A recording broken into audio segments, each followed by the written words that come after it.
don't make me think of it like it came with a defense. You talk to me dirty, I'm talking back like a replay.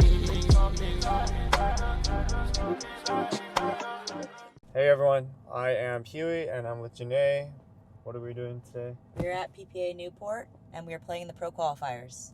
It's my first one, and then Janaye, how many have you done? Second one. Second one, okay. Do you want to tell about like our story about yesterday? Yeah, we had a long travel day. I think we went maybe 12 hours. We started driving down. We got to a supercharger for the Tesla, had some car troubles, ended up having to tow the car back, switched cars with my dad who drove down, and then we finally made it down to Newport after 12 hours of travel.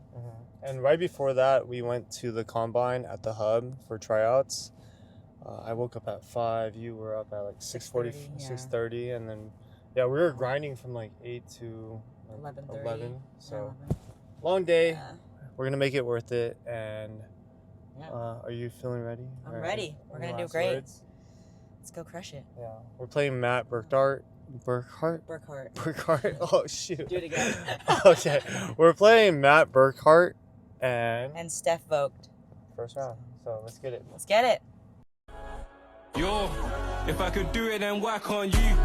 Get up and make it work. Ain't no way that I'm sitting around. It's now or never, I'm picking it first. You can't tell me that I won't make it. Knew that I had the skills since birth. Grinding, came out the mud like Roddy. I had no body, I came from dirt.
bit about me and Janaye. We have played for the last 2 years for nationals for the USA Pickleball.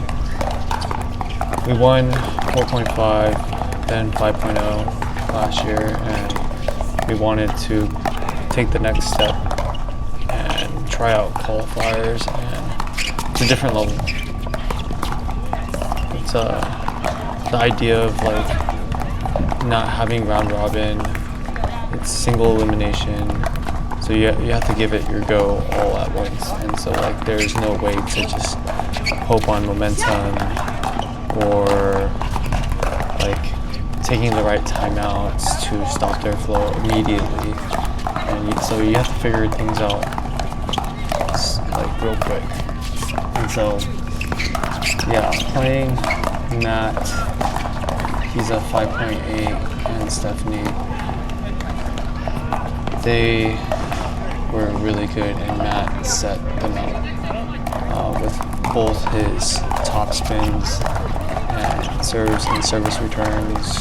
The thirds were good, so this is what I realized as a player. You need to put pressure before they put pressure on you, and this just starts right from like the get-go. So I think learning from this, I want to drill and make sure that I consistently put all my balls near the no man's area where they short hop, and so and also putting it in locations where it makes a feel uncomfortable. And so I think finding the backhands, finding the in-between helps a lot. And like even like drilling, I think it has to be very intentional with how you drill and like the mechanics of how you do it efficiently. I don't think backswing is optimal for a lot of these games. Like you don't have time and you have to be like a wall and make sure that you get everything in front of you, so like there's no like delayed response. And so it's respecting people's shots and trying to catch it on the fall. And so as a coach, I'm starting to realize this. I'm learning a lot as a player and a coach within the mechanics, within the positioning, the spacing. And so I think one big key takeaway is that like you need to play with higher levels that sharpen our gameplay. And it's that idea of like iron sharpens iron. Shout out to my housemate for telling me about this reference.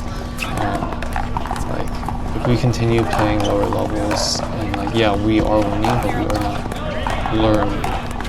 And so like through that we need to figure out players that can challenge us constantly, or a ball machine, and like incrementally amp up the level. So I think if you saw from that play, I think footwork is important, shading is important. So like yeah, master your line, master the crosses, but then after that, like it's all about communication, the rule of X, or the intentional shots that we do. Yeah, we are scrappy and we can move around, but it's also like we need to hit quality shots. And if we don't hit quality shots, that's when we back off and not try to gain position.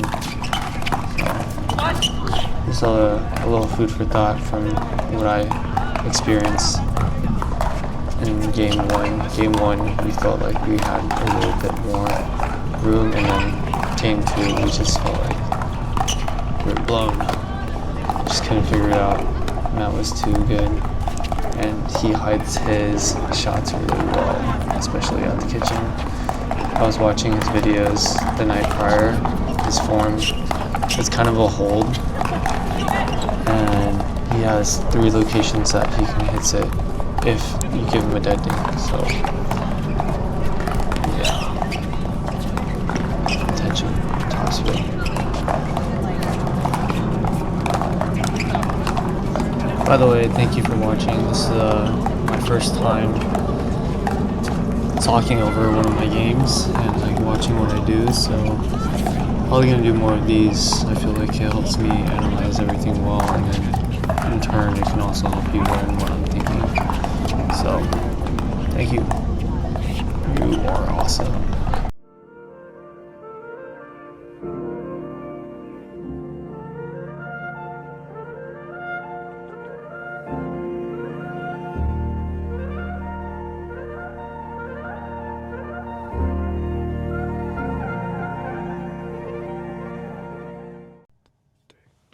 Okay.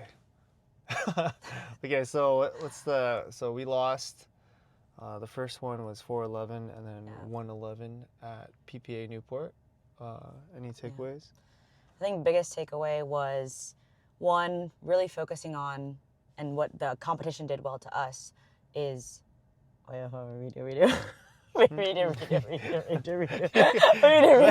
What happened? Okay, biggest takeaways are topspin dinks and putting pressure on your opponent is really good to set up like a 1-2 kind of punch. So what our competition did really well against us was put a lot of pace and pressure on these balls, so that way we'd either pop them up or we'd put them back in like kind of a dead dink. And so they were able to capitalize on that. I think that was the one biggest takeaway. The second is, in these qualifiers, you really have so little time to, learn and get adjusted. So you really have to make, a change really quickly. So going, down 0-4 in the first game, it's really tough to come back from that. So making sure that you're ready to go right away in game one. It's good that we took the timeout too.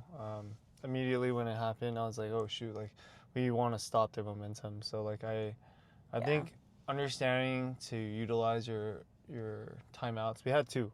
Yeah. And I think we used game. all of them. Yep. Right? So Yeah. we did what we could on that end. Yeah. And so Yeah, and I think last one is just using like angles, pulling people, whether it be dinking really out wide, pull someone apart from their partner. If that partner's not shading, right, it's going to be really easy to hit it down the middle. So pulling out wide and using the angles, and then just setting yourself up of, 1-2 punch. So good topspin dink to then a flick or whatever it may be. Yeah.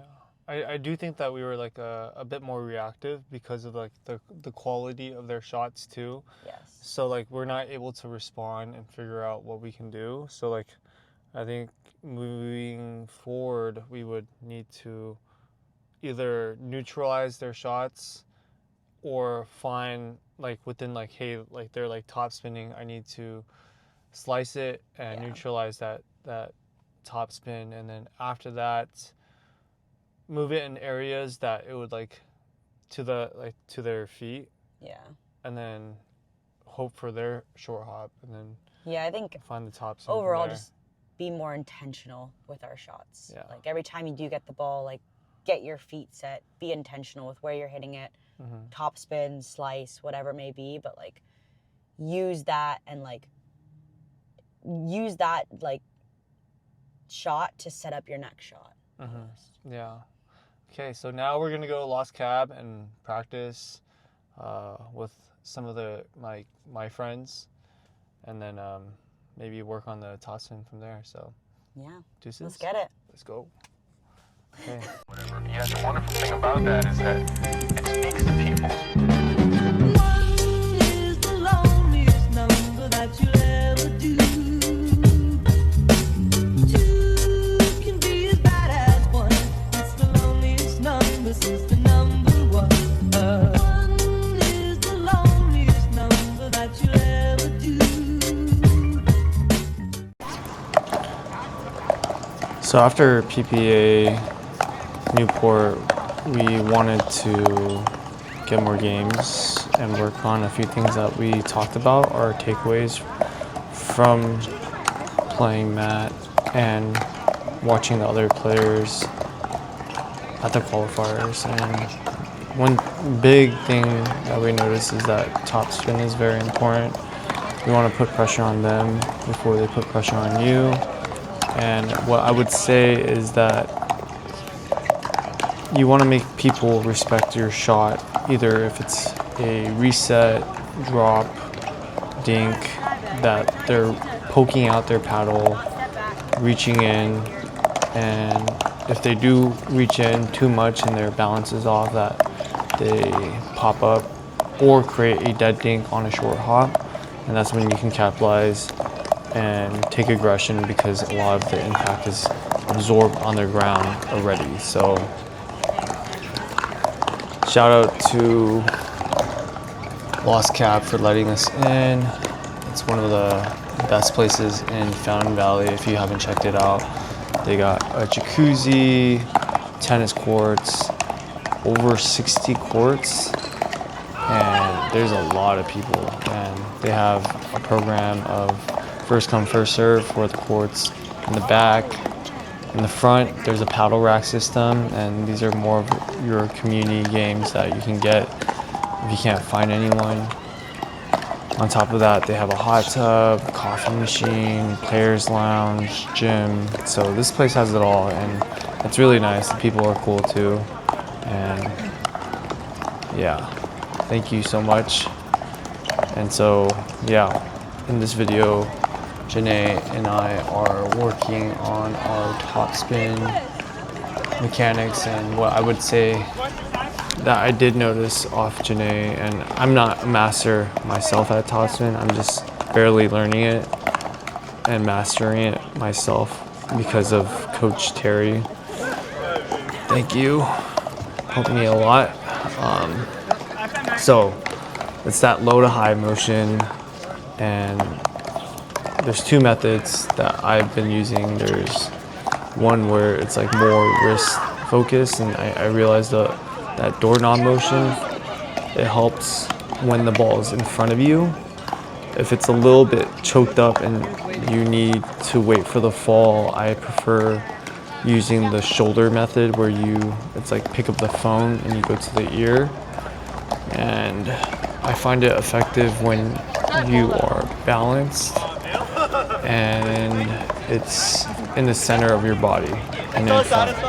Anytime it's like choked up, it's either you need to take a step back, or if it's too far, take a step forward. If it's on the side of you, you just need to create the right spacing. So there's a thing with the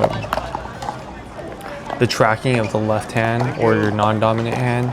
And this hand, it's for tracking and also counteracting the balance for yourself. And what else is there?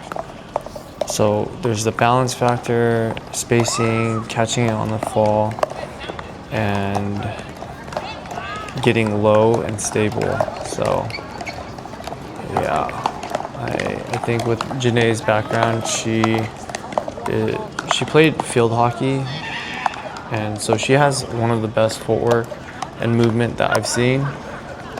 So it's a different shot where like you have to like move, stop, hit the shot, complete it, look at the ball, follow through, kind of like golf where you finish the stroke. And then after that, oh man, this is when my phone drops. He hit a really good third on that one. Okay. So I hit the camera and then it started falling. Oh no. yeah. And so I was like, I just got this phone. yeah, it's finishing that stroke on balance and then beginning to move after.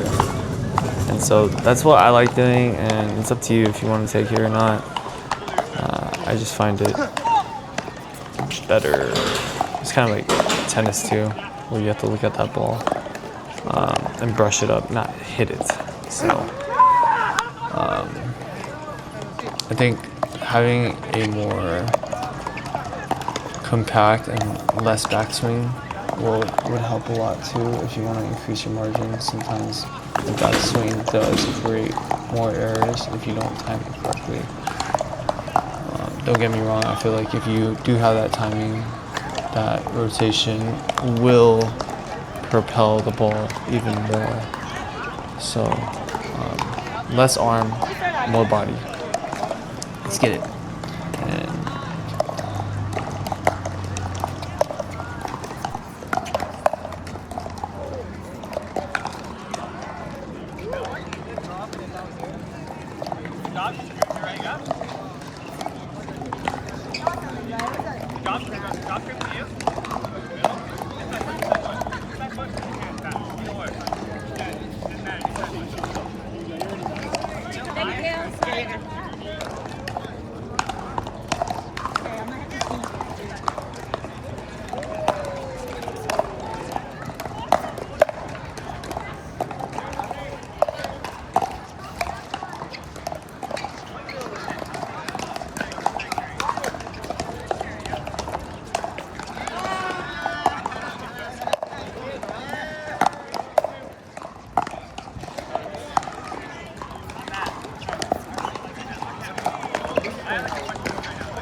you. Appreciate it. Thank you. See, I keep shooting over. I think that's going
I don't know.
Which I'd be hitting on stuff. Just go back and down.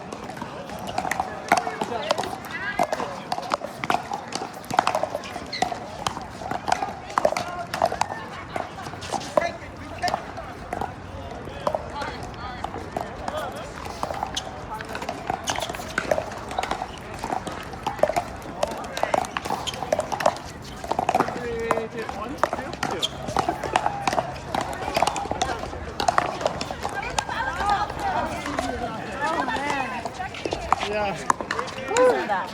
I'll get it ready. Maybe. That was my fault. Okay, fine. 8-6.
I was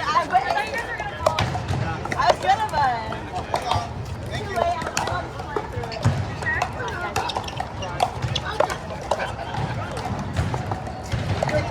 Stay focused.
Yeah.